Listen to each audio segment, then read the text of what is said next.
Well, hey, what's up, everybody? Matthew here. Thanks for checking into the YouTube channel today. We're going to have an awesome conversation with Kevin Grasso. Kevin, how are you doing today, my man? Good. How about you? I'm doing great. It's a wonderful day over here in Pittsburgh, Pennsylvania. The weather is beautiful. This is the time of year that we live for.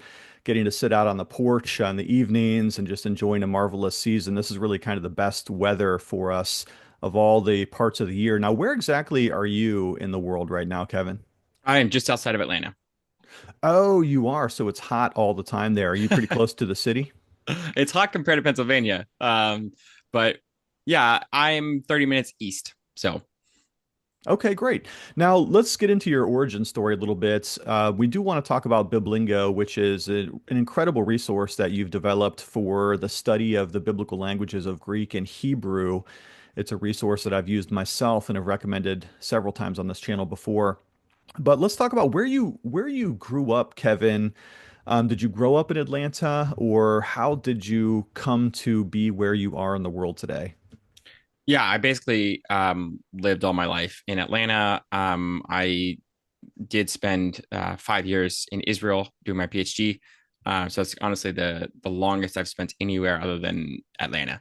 I've been various places for various other degrees. But that is those are basically the spots is Atlanta and Jerusalem. So Okay. Now that sounds already pretty interesting. So let's talk about your other degrees first, and then we'll go into your studies in Israel. So where did you go to school?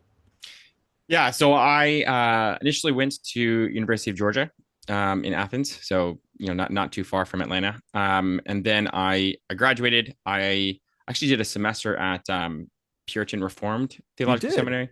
Yep, Oh, with Joel Beakey. yeah. I basically was interested in Bible translation, and I talked to some Wycliffe recruiters there, and then they said, "Hey, you don't really need a Bible degree; you need a linguistics degree." I then ended up in Texas at their school to do a master's in linguistics there, and then from there I went to Israel to do my PhD. Okay. Really cool. Now, while you were at Puritan Reformed Theological Seminary, excellent seminary, by the way, not to be confused with RPTS, the Reformed Presbyterian Theological Seminary, where I'm teaching adjunct right now, but PRTS, got the letters backwards there a little bit, is an excellent seminary and one that is really thriving in my view. They have a lot of great professors, and of course, I'm really into their study of the Puritans. And Beakey is a person that we've talked about before on this channel, is a really excellent modern, current, and contemporary scholar on all things Reformed theology and Puritan theology. How is it that you became inclined to go there? Yeah, well, I was kind of a weird college student. I honestly just read a bunch of the Reformers and Puritans as a college student. I uh, basically read pretty much everything I could get my hands on by Jonathan Edwards and John Owen.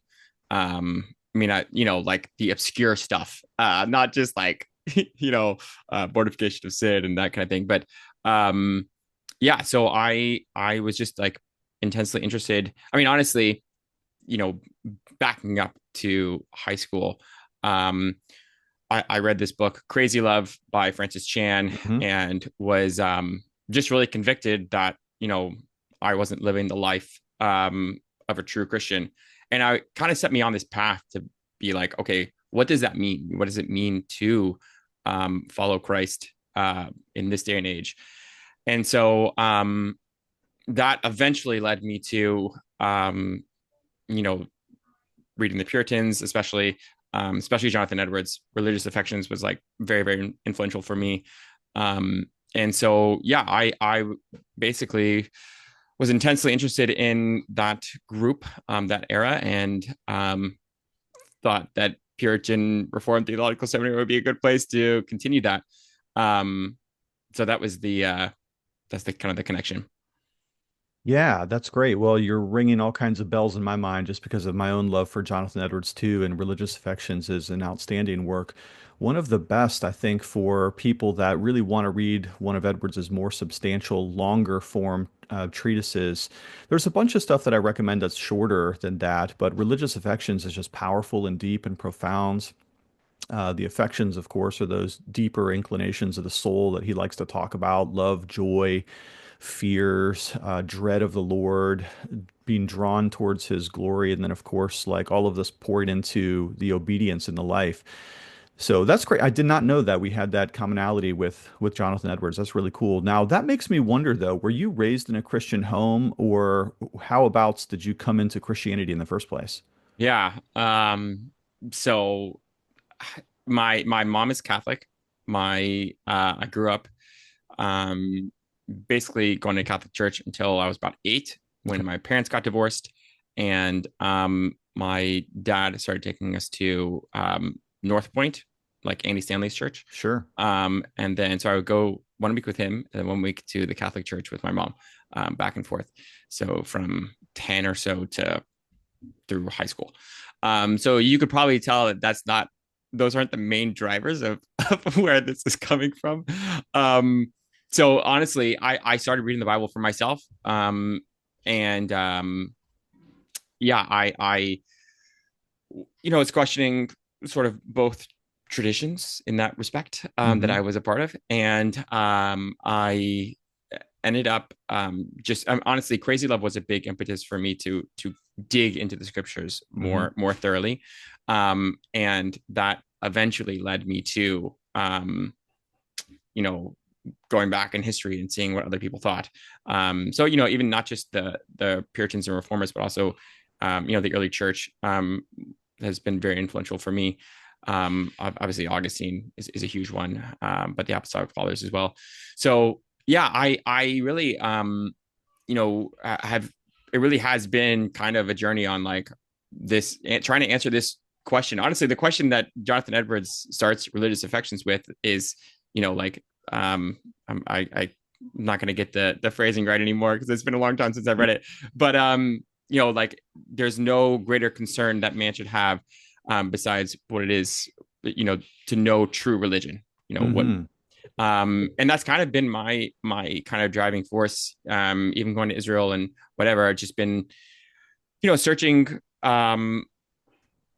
like basically to answer this basic question of how do I please God? What does that look like in my context? I mean, it feels like when you read the Gospels, it feels like very simple in the sense that when Jesus calls his followers, he says like, come follow me, and you had to like physically get up and follow him, right? And True. in that sense, it's like, oh, I know what to do, when he says that. But especially today, I mean, there's so many more complex ethical questions. It's it's just a different world, and there's so much fuzziness around what it means to love and follow Christ and all that we do. Um, so that's kind of been my driving force in my whole sort of journey. Hmm. Now, not to try to pin you down too much, but it does interest Sure. me. So, where would you put yourself theologically today?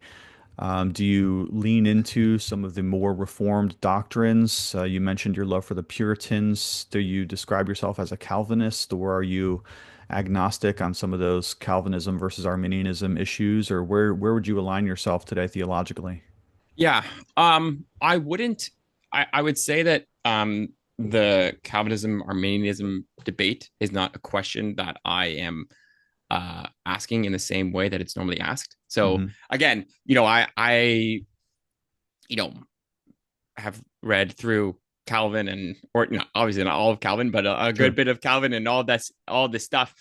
So I there was a time where I would just like unequivocally say yes. Honestly, Israel, but even before that, I started to just like read scripture differently, and asking more of the historical question of like, okay, um, what did this mean specifically in this context? And so I have kind of like I would say that I'm trying to approach the text without imposition of like categories, Hmm. as much as possible. So, as an example, like, do I believe in election? Yes. But I also would read election as like election of Israel, right? And that is and that in that context, it is like different than um, election in the soteriological sense that most like the Calvinism Arminianism debate really like focuses on, right? Hmm. The question then is like, why did God elect Israel specifically? What does that entail? All of these other questions that you have to ask. Who is Israel? Obviously, is a big question.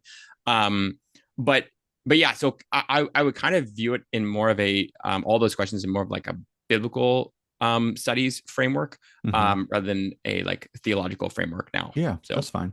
Now, how about your church participation right now? Are you active in church membership or any ministry or leadership positions in your local church?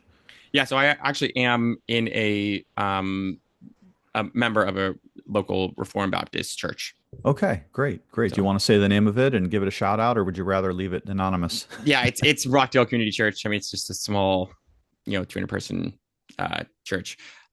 So again, I mean, honestly, there's like, um, I like because so Israel really did change the way I view the scriptures. Sure. And so there's definitely like, some pushback against some of the, reformed kind of categories from me. But honestly, I have a lot of respect for the tradition. And honestly, the biggest thing is just the seriousness with which the scriptures are taken, Yeah. and hopefully the commitment to be always reforming. Yeah. I think Hmm. that is a really important thing. And if you look back, like Calvin and Luther in their day, they were the liberal scholars who were going back to the scriptures and saying, "Hey, um, the traditional way of understanding these texts needs to be rethought." And I think that sort of commitment to just scripture as scripture and whatever it says, we will go with is really the biggest thing in the Reformed tradition that looking back, like I just really appreciate. Yeah, that's great. Well, hey, listen, even if we're indifferent on some theological positions, it doesn't mean we can't be friends, Kevin. So it's okay. You don't I have to walk, you don't have No, to for walk sure. gingerly, but it's great to hear that you go to a Reformed Baptist church. And again, we'll get into linguistics here in a little bit, but theology always curiosifies me. Does your church subscribe to the 1689 Baptist Confession, or are you more of like a SBC? What do they call that? There's just like a 12-point statement of faith or something like that, faith and message or something. How does your church line up with creeds and confessions, if any? Yeah, they're 1689. Okay, very cool, very cool. Now, are you in any leadership positions there? No, I've taught a Leviticus class there, so that's the only thing I've really done. Honestly, we've only been at the church for 2 years or so, Okay, that's and we cool. got back from Israel in 2021, and we're kind of like looking around and stuff. So Now, just kind of filling out some of your personal background here. Are you a married person? yes, I am married with 4 kids. Four kids. That's awesome. Great. Yeah, and one on the way. So Wow, going for five. What are you going to go for? More than that, or just trust the Lord, or I don't know. We had our first biological kid in Israel in 2020. And then we adopted 2 girls from Liberia in 2021. wow. Had our second biological kid in 2022. So both our biologicals are boys. And so we went from 0 to 4 in 3 years. Wow. um, so it's been a lot. So this next one, my wife is pretty adamant that we will need to either slow down or stop. So Hmm. this might Hmm. be the end. Yeah, Um, yeah, that's great. Wow, that's awesome. So enjoy it while you can, brother. These years go by really fast. My daughter is 23 and she's married and hoping to have her first child soon. And she showed me a couple of pictures the other day. Just sent me a text of a couple of pictures when she was small and then when the day that she was getting married. And the point of the text was just to show me how she makes the same face when she's slightly nervous. And it was just an interesting side by side because I realized just what a blink of time it was to have this beautiful, sweet girl and my parental custodial care to love her and care for her and raise her up in the Lord. And man, it just goes by so fast. And my son's about to turn 21, and I think of you and I as like peers, but here I am. I've got kids that are like 20 years older than your kids, and it just goes by so fast, man. Try to enjoy every moment. Yeah, we'll do for sure. Yeah, yeah, that's great. Now, when did you get into the topic of linguistics? Did you notice even from a childhood that you had any special aptitude to the languages? No. So I would say from childhood, no. I was always interested in like language itself and like how it works. And honestly, one of the big things was like just getting into some of the theological debates. I realized that ultimately they were arguments about what words mean. And so I knew that, but I also knew that I like really couldn't engage in some of the debates without knowledge of Greek and Hebrew. Yeah. So like ultimately, you know, um, how you read some texts about election, for example, or predestination is just dependent upon what that Greek word actually means. And without knowing the language, you just, you can say whatever you want, but like ultimately, um, you have to grapple with that word. Hmm. And so that honestly is the biggest thing that had like kind of led me to linguistics. So, being at seminary for a little bit, and being interested in Bible translation, have always had this intense interest in, theology and like biblical studies and like what does the text actually say. And so basically I asked the question of, okay, first I need to learn these languages. What is the best way to learn these languages? But then I also asked the question of, I need a framework for meaning. Like I need to know how to go about discovering the meaning of individual words, regardless of the language. Hmm. And so that kind of led me to linguistics and specifically semantics and syntax to try to develop that framework. So that's kind of interesting because what you're saying is it was theology that led you into linguistics and not necessarily the other way around. I could see where it could be the other way, where a person was inclined highly to languages and how they work, and then that leading them sort of opening the door into the realm of theological um, consideration. Whereas you're saying it was the opposite. It was a desire to know God's word and specifically some of the harder doctrines related to election and so forth that led you into linguistics. And then did you find that you were particularly gifted in that area? you know, I don't know. I mean, most people probably say yes if they're looking at me from the outside. So I'll say, even when I was at seminary, I would try to like only bring my Greek and Hebrew Bible Okay. around. So I was trying to basically only read the scriptures in the original languages. I was better than, if you were to compare me to my peers there, I was better than most people at the languages. That being said, I went to like going to Israel. You realize like, oh, I don't know anything about these languages. And so it was really there that I like really gained a like good grasp of the languages in a fundamentally different way. Hmm. So yes, I am probably, yes, I'm naturally like pretty good at them. But honestly, one of the big things I think about is, Jonathan Edwards knew Greek, Hebrew, and Latin when he was 11. And I Hmm. was like, man, I didn't do anything. Like I was just playing video games at 11, it's just Yeah. like, so I've taught my 4-year-old now, he just turned 5, to read Hebrew. So he's reading some Hebrew and, I like, there's really no reason why you can't do that. But well, honestly, we haven't had the best system for doing it, Hmm. the Hmm. best materials and resources. But yeah, I think really what I tell people about languages is humans are built to learn languages. Like everyone knows a language, even if you can't speak. Pretty much everyone. And so I would say I'm better probably or can learn them faster than most people, but at the same time, it really is a matter of just putting in time and doing it in the right way. Yeah. So, okay, remind me again. So you went to the University of Georgia, is that right? Or Mm-hmm. Georgia? Yep, Okay. Georgia. Um, and then you did a little bit of time at PRTS, and then you went elsewhere to get a linguistics degree. Is that Yeah, correct? so it's now called Dallas International University. It's Wycliffe School in Texas. Okay. And then from there, I went to Israel to do my PhD in Hebrew at Hebrew University. And then I also, at the end of that stint, I got my master's in comparative religion, which is basically how you do New Testament at Hebrew University because they don't have a New Testament department. Gotcha. Um, so those are my 4 degrees. Okay. So tell me about your desire to go to Hebrew University. There are other places, of course, that you can learn the biblical languages of Greek and Hebrew, but you chose sort of an immersive experience. How did that come about, and what did you learn while you were there? Yeah. So, I mean, I honestly, Hebrew University is just like, it's an incredible place to study for a lot of reasons.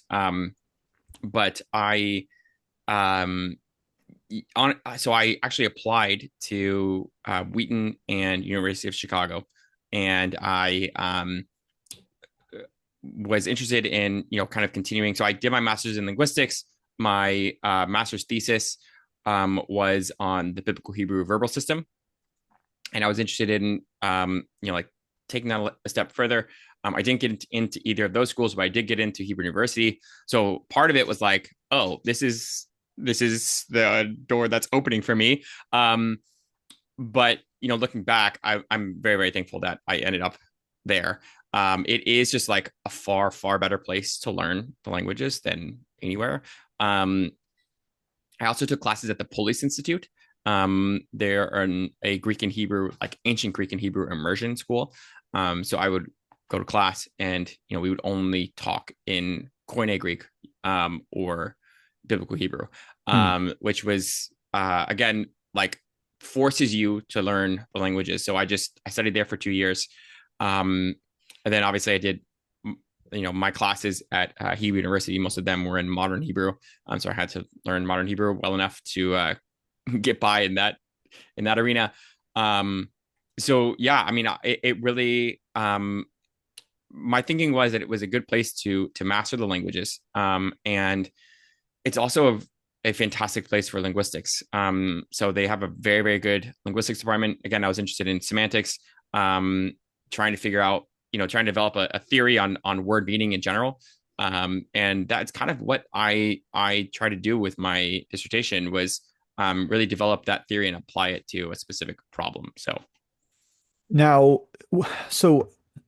so this other school that you went to while you were at Hebrew University, was this a like a subset of that was it a college within the university? I'm not clear. it's just totally unrelated. It's just a really good way to learn the languages. But you were So doing them both at the same time, is that right? correct. But Yeah. I was only taking language classes at the Police Institute. So it's I would just go a few times a week to take these immersion Greek Hebrew courses, and I ended up taking Syriac as well later. So it's just a really good opportunity, to force yourself to get good at these languages. Now, how much of the class instruction was in English at Hebrew University? In other words, did you have English speaking professors? Yeah, all the professors will speak English, like they can speak English. But and there were some, English classes that I took. I'd probably say like 70% of the classes were Hebrew, and 30% were English. So, it's but they let you like write in English most of the time. And so I always, would normally do that and things like that. But yeah, it's mostly Hebrew. I mean, that's obviously, I mean, I would a lot of these linguistics well, pretty much all the linguistics classes. I'm the only American, the only native English speaker. That's just how it goes. So it was a very good like personal experience for me in that sense as well, just to be outside your comfort zone a little bit. Yeah, for sure, way outside your comfort zone. Yeah. I think that would be so hard to go to a different place and to take classes in a context of kind of an immersive language experience. Sounds like you thrive there, though. Tell me about the PhD program and how that worked, because here in America, we have a different kind of PhD system than they have in the universities in Europe. And my experience, my doctorate is a doctor of ministry, which is even different still than like a traditional PhD experience. So, how did your linguistics PhD work? Tell me about the construct of the program and how it is it developed. How much time was spent in class? How much was doing independent research, your dissertation, etc. Yeah, yeah. So honestly, the looking back, it feels like as a PhD student, you kind of get to do whatever you want. So I was also a master's student there. Like at the end, I kind of tacked on this comparative religion Yeah. master's. So um, as a PhD student, I came in and you have to take like 12 credits. So it's not very much. Most classes are actually two over there, rather than three. Um, so they kind of have this like hybrid model where you have to take some classes early on in the first 2 years, and the basically the next 2 years are supposed to be writing. Um, but basically everyone takes 5 years. And so I took a lot of classes early on. I took as many as I possibly could, honestly. I mean, I was just intensely interested in all of the like it was very hard for me to choose. Right, Mm-hmm. that was the Mm-hmm. problem. And so I took as many classes as I could. And then I in addition to doing obviously the Police Institute thing, I did a lot of independent study as well. Just research on all things related to Hebrew and linguistics. So that was kind of the first 2 to 3 years, and then my dissertation was on verbs of judgment in biblical Hebrew. So again, I'm thinking so it's like shafat, hitzdik, hirshia were the main ones I focus on. Um, so again, my sort of impetus. I mean, obviously, there's like the justification debate, and so that was a big part of why I wanted to look into these you know words more. But I also wanted to just develop a framework for one how to understand words in general, especially verbs, but also just adjectives and nouns, and then also these words in particular, to apply it to Greek or other languages where yeah we there's debate about what these kinds of words mean.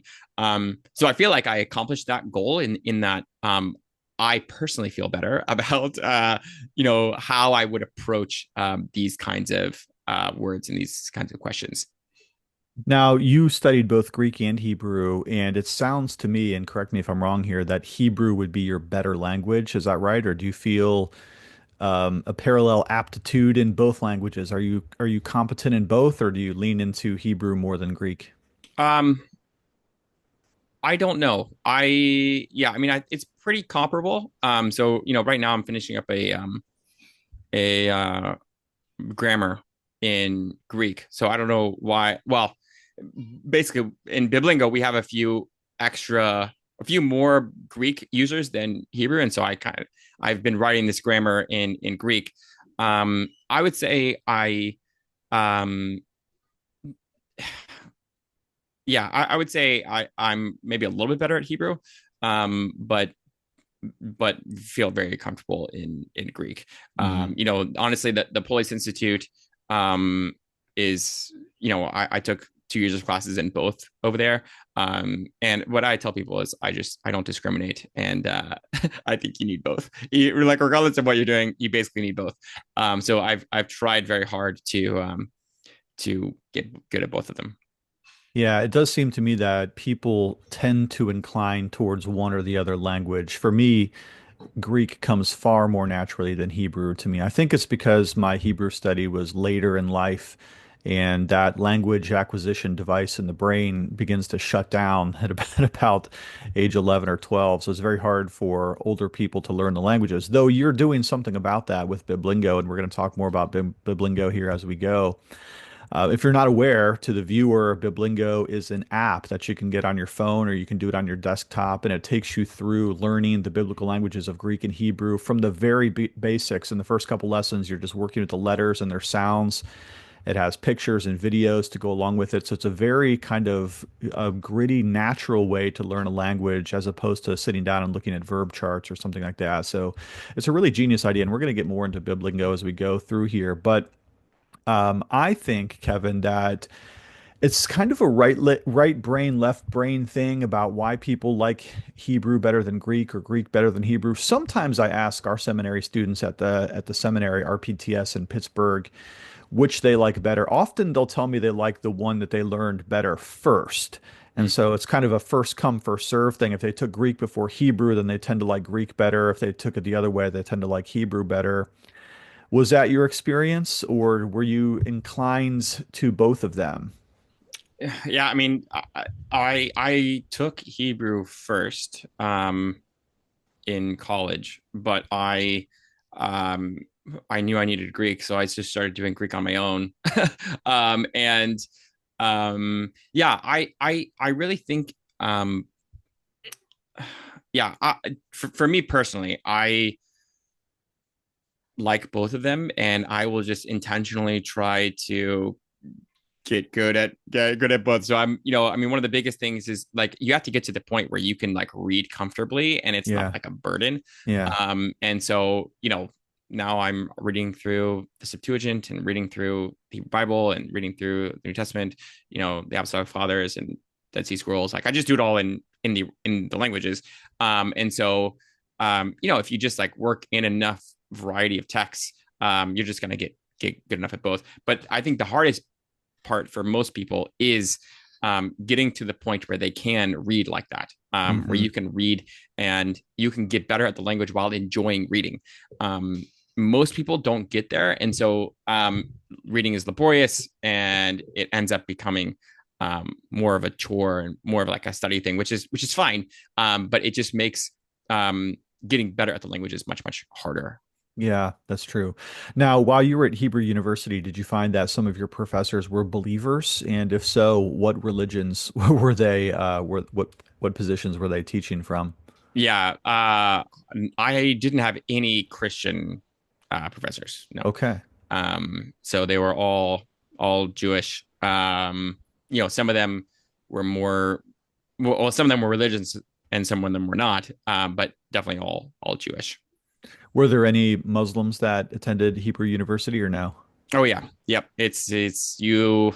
Everyone's on top of each other. So it's there's very few Christians, but a good bit of Muslims for sure. That's interesting. Okay, so very few Christians. Why do you suppose that is? I mean, just statistically, it's 2% of the population, or I think, or so, or less in Israel.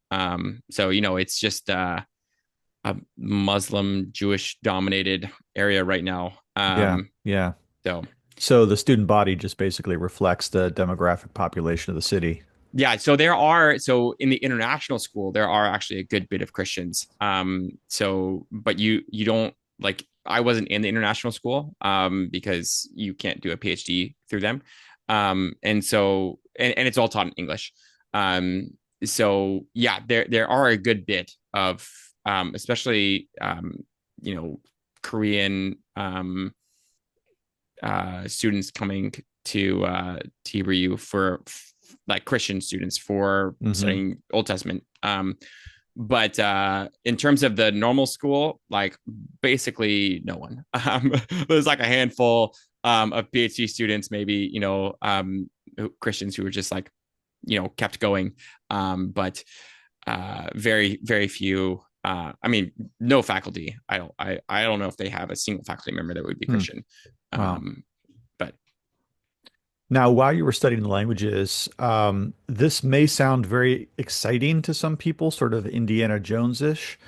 For other people, this might sound totally mundane, but did you have the opportunity to handle any ancient manuscripts or ancient documents, or was it mostly like whiteboards and PowerPoint presentations?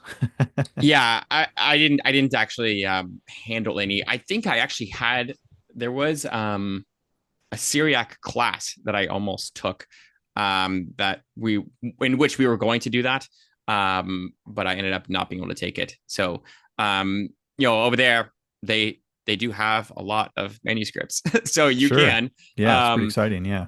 but to me, I had to sort of like narrow my focus a bit more. And so my sort of perspective, I was um, interviewing Wes Huff on our podcast the other day. Hmm. Hmm. And we were talking about this. And, from my perspective, I am relying on those scholars to give me the words, and then I will figure out what those words mean. And of course, like, you know, um, there's some tricky stuff within manuscripts, where like it's hard to sometimes see what the word is. Right. um, You got holes in them, yep, they're yep, burned or they're worn off or they're written on both sides or written yep, over.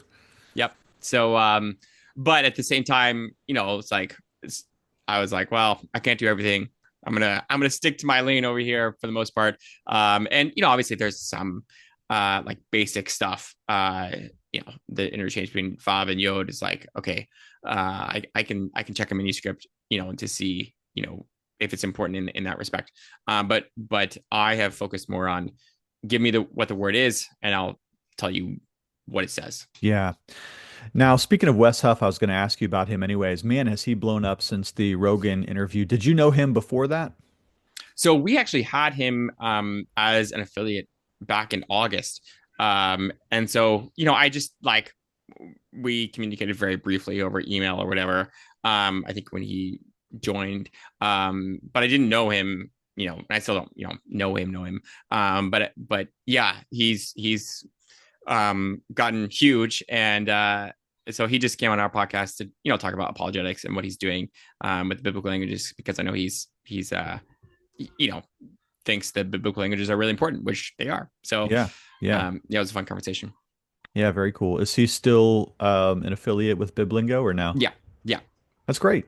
yeah, Yeah, so just again, Kevin, we're going to talk about this right now, is the creator of Biblingo, which is an amazing app that you can get on your phone or your desktop to learn the biblical languages. As we're talking, Kevin, we might even be inspiring some people to want to dig into the languages and to begin to learn them, though some people think that that task is impossible. Maybe given their age or where they are, they say, I can't possibly do what you did and go to Hebrew University in Israel and learn the biblical languages. But you have a passion for common people to be able to learn them, soccer moms and uh, factory working dads and busy students who are already maybe taking so many classes they can't bear another one, single people, widows, church elders, pastors that want to get back into the languages that they wish they had studied harder while they're in seminary. How did your desire to begin to teach the languages begin to emerge within you? Was it just like, I love this so much, everyone needs to know this, or what? yeah. So, the beginning, kind of going back to my story, was I was interested in Bible translation. I went on to Mexico in the summer of 2017. So I had been in Israel a year, and I went to Mexico to help on a translation project, and they were translating from Spanish into Nahuatl, which is an Aztec language. And I they would basically um, translate from Spanish into Nahuatl, and then they translated that into English, and then I checked that English against the Hebrew. So you can see how I'm looking at a translation of a translation of a translation, Yeah. and my thinking is like, well, several things. Obviously, there's only so much you can see in that. And secondly, it's costing a lot of time and money for me to be flown down to Mexico to look at this translation of a translation of a translation. And why not try to teach them Hebrew, so that they can go back to the original text themselves? So that is where the original sort of like idea came from. It was actually when I was doing my master's in linguistics, I was looking for a resource, like Duolingo or Rosetta Stone or something, to learn these languages. And I thought, being at Wycliffe School, I would find it. I thought like, okay, these guys are linguists. They know all about the theory of second language acquisition. Surely they're the ones that have the Greek and Hebrew, resources, software program, whatever. And They didn't because it didn't exist. um, and so I'm studying in Israel. I obviously worked on this translation project, and I have this passion for translation, especially to languages that don't have the scriptures yet. And so my thinking is like, hey, let's empower these mother tongue translators to learn these languages themselves and to better translate into languages that don't yet have the Bible. So that was the original catalyst for this whole project. Obviously, you know, it, it has many, many applications, and we're not limiting or limited to Bible translators. But that was originally what I was thinking. And then, um, yeah, pastors and teachers all over the world. I mean, we have schools in Kenya, and Ethiopia, and Nepal using using Biblingo, and that is honestly the thing that gets me excited is making it more accessible for people that would not otherwise have a chance. We're also in um, seminaries, universities in the States, basically seminaries, universities who have like taken our curriculum and they're just using that in the classroom. But for me, what gets me excited is giving people the opportunity that would not otherwise have it. Yeah. Do you have a handle on how many people are using Biblingo right now? How many users do you have? Yeah, it's around 2,500. Okay. So we're in 70 plus countries, 2,500 ish users. So and growing. So, um, yeah, it's an exciting time for us. Now, okay, so this is where I think this would be really hard to do what you did. Not only do you have to be an expert in the biblical languages to come up with the concepts to share, but there's something of a theory that you've developed about how to learn language. But that notwithstanding, you still had to develop the software for the apps and so forth. Do you also have some kind of a computer programming degree or background? Did you have somebody do that for you? How did that work? Yeah, so I do the first two, but not the third. So basically, I mean, I've learned a lot about like sort of product design through this whole experience. Hmm. But yeah, we originally were outsourcing the like software part. So I would work with the developers and say, hey, like this is what it needs to look like, yada yada yada. This is the functionality specifically that we need. Um, and then we would kind of iterate that. Right now we have an in-house team, so that works much better. But um, yeah, so the just to go back to obviously proficiency in the languages are is essential. I've written all of these Greek and Hebrew sentences and things like that, and stories.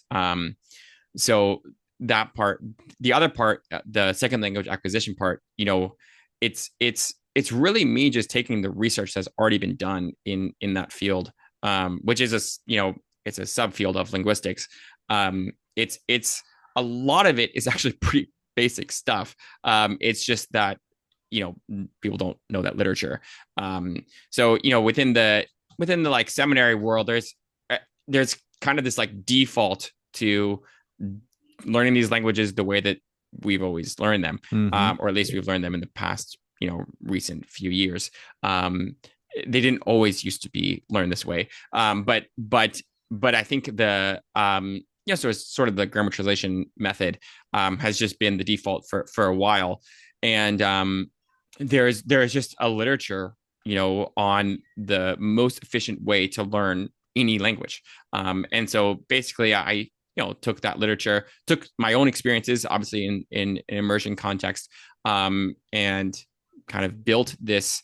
Hey, um, how do I bring together the best, SLA, second language acquisition research, um, and put that into an app for anyone to be able to learn these languages.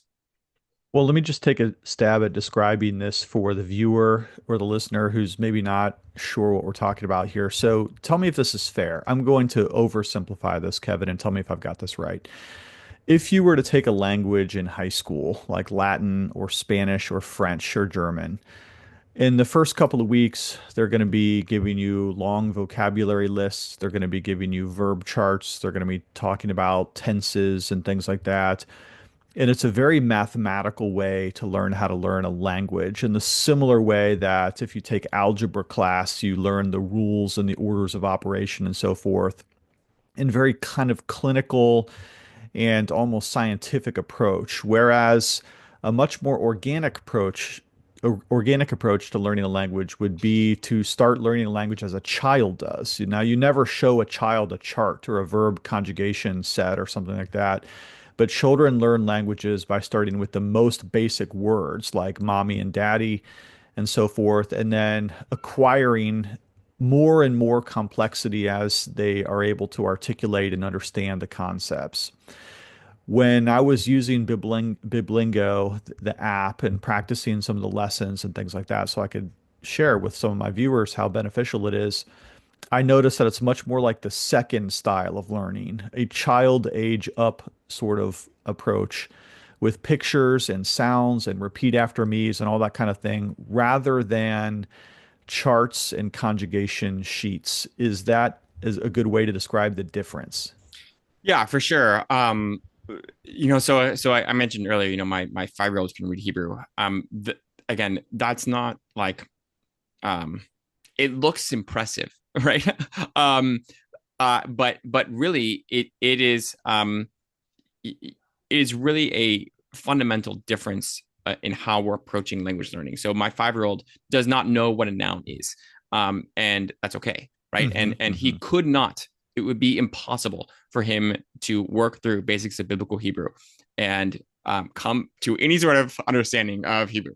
Um, so so what I tell people is basically when you're trying to learn a language, what you're trying to do is acquire it um, so that you can use it. So using a language just requires meaningful practice. So it's just like learning to play an instrument. So, to kind of go off your example, in the first scenario of learning the verb charts and learning, basically about the language, it's kind of like going to a music theory class. You can learn music theory. Um, it might be beneficial for learning to play an instrument. It probably is in some ways, Eventually, but sure. but it will not teach you how to play the violin. Right at the end Right. of the day, it is practice that helps you to play a note in the right way. Now, again, there is some carryover, and I will just like acknowledge that, but it's minimal. And so, if you really want to get good at these languages, you have to have meaningful practice. It's just all about practice. Hmm. Um, and in the same way that you would just play a violin, there are steps that need to be taken. Like first you need to learn like, okay, this is how you hold the bow. This is where you put your arm, right? This is where you put your fingers, right? There are basic fundamental things.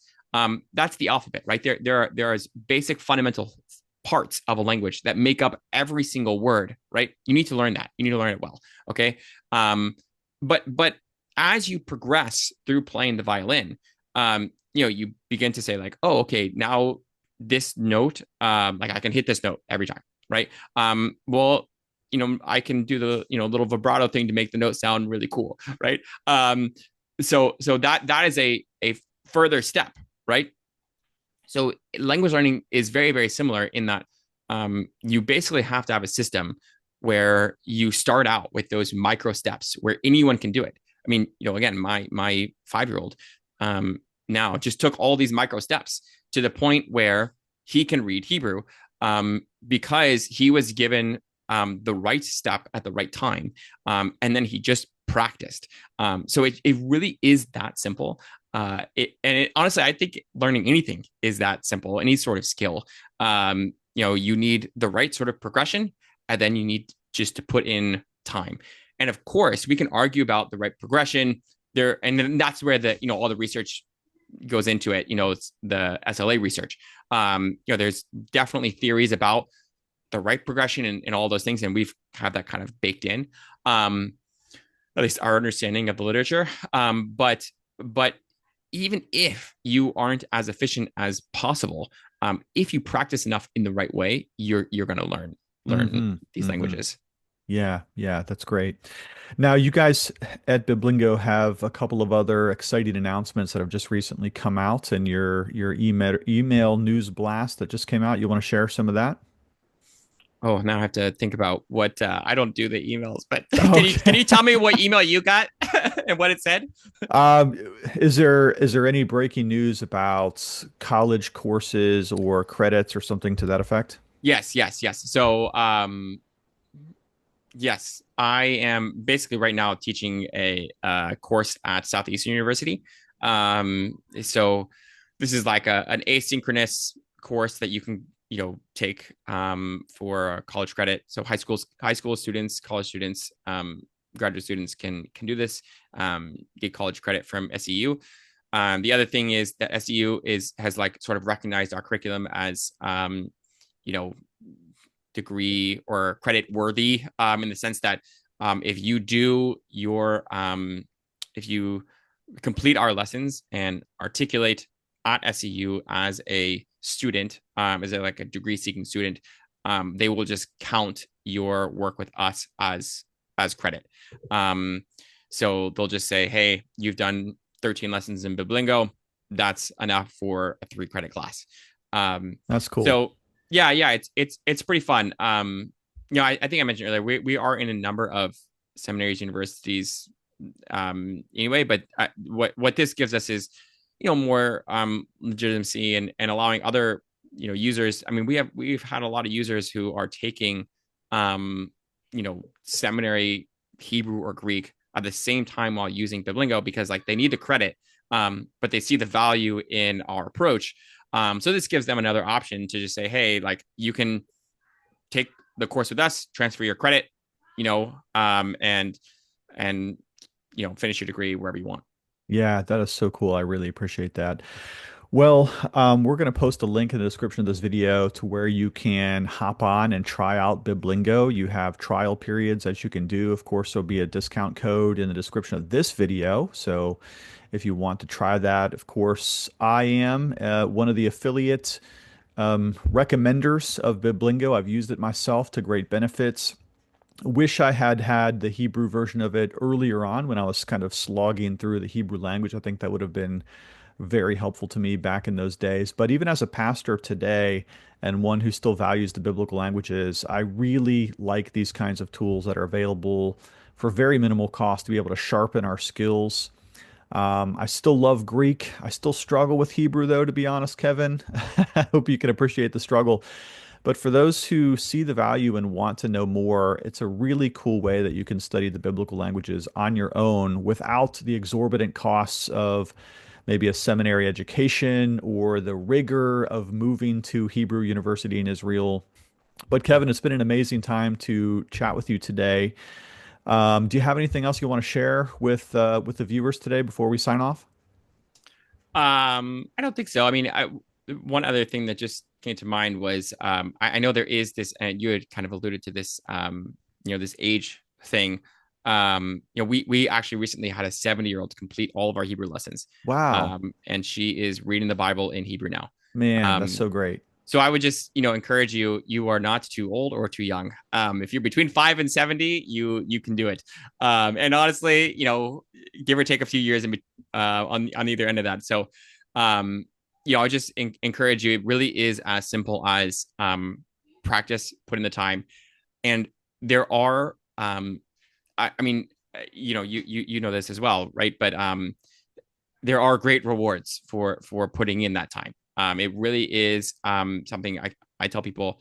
It's like reading the Bible in color versus black and white. Like Hmm. it's a different experience of the text itself, and it's one that is you know just richer. And Muslims make a point to learn Arabic, and they read the Quran in Arabic, and Jews make a point to learn Hebrew, and they read the Old Testament and other literature in Hebrew. And as Christians, like, we feel like we have the truth, and like, let's go back to these languages and get the truth, sort of unfiltered, as much as we can, so that we can hear better what God is speaking to us. Yeah, that's great. Thank you so much for that. And for the user that's thinking about using Biblingo, it's a lot like I don't want to diminish it, but it's like kind of like playing a game on your phone in the sense that sometimes you're listening to a word pronounced and you have to pick out what the spelling is, or you're going to see a picture and you're going to try to choose from several words which one is the one. If you're wasting time on some stupid game like Candy Crush or something like that, where you just kind of have these moments in the airport or waiting for your kids to get picked up from school, or you're sitting in the lobby or waiting for the next meeting and you just kind of do this mindless stuff online, either scrolling on X or doom scrolling or whatever, or just playing mindless games on your phone, why not take that time? It really only takes just a few minutes a day to do a lesson or a part of a lesson. You can complete a lesson in somewhere between 10 and 20 minutes, in my experience, if you're trying hard. Some lessons may be a little bit longer, some less than that.